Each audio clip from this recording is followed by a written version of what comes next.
There are just 19 days to go for the US presidential election, and guess what's trending in America? It is neither US President Donald Trump nor Democratic presidential nominee Joe Biden. It's his son, Hunter Biden. There's a lot of commotion, confusion and controversy, and there's also a very important question. Is social media manipulating the US election?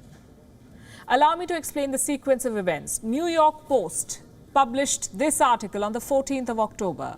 Smoking gun email reveals how Hunter Biden introduced Ukrainian businessman to VP dad. The headline is Tell All. The article goes on to make a case on an alleged link between Joe Biden and a Ukrainian energy firm. The piece includes email communications with unblurred personal details and some very personal photos. One of them has Hunter Biden smoking. The Post claims that the source of the documents and media files is a computer that Hunter Biden had left at a repair shop in Delaware. This was back in 2019. The article argues Hunter Biden introduced his father, then Vice President Joe Biden, to a top executive at a Ukrainian energy firm less than a year after the elder Biden pressured government officials in Ukraine into firing a prosecutor who was investigating the company. There's no evidence of this meeting. But that has not stopped the report from starting a fire, one that social media giants have tried to put out. Twitter, for example, blocked users from posting the links to the article. Images from it were also blocked. Users who tried to share the article were shown a notice by Twitter. It read, and I'm quoting, "We cannot complete this request because this link has been identified by Twitter or our partners as being potentially harmful."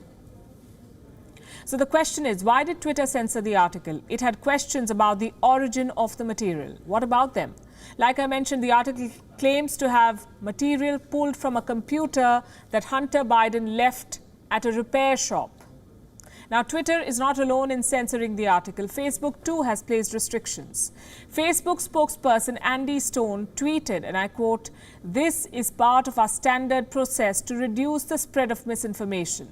We temporarily reduce distribution pending fact-checker review."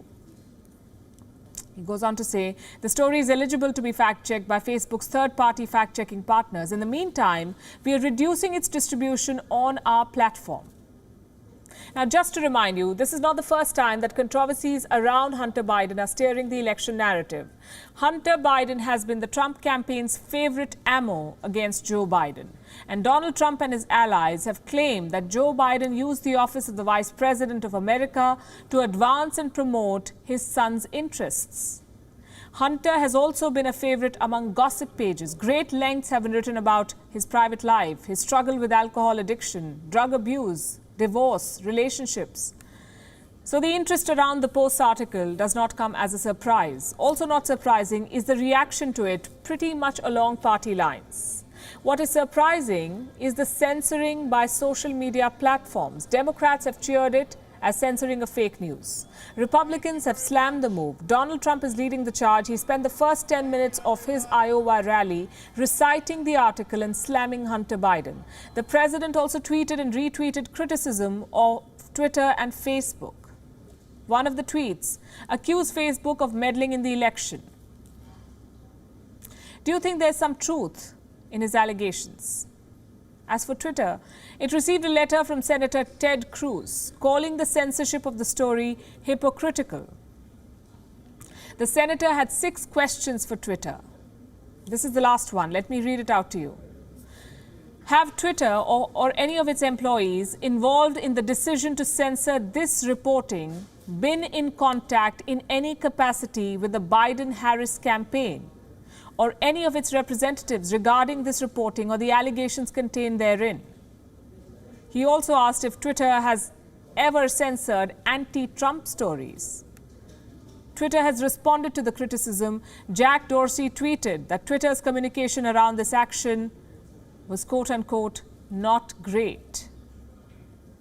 He's right, it wasn't. What about the action itself? I will end with a question that I asked yesterday too. Why do social media platforms get to be the arbiter of truth? Thank you for watching Gravitas on WION's YouTube channel. If you want to stay up to date with what's happening around the world, then subscribe to our channel and don't forget to like and share. Thank you very much for watching WION. World is One.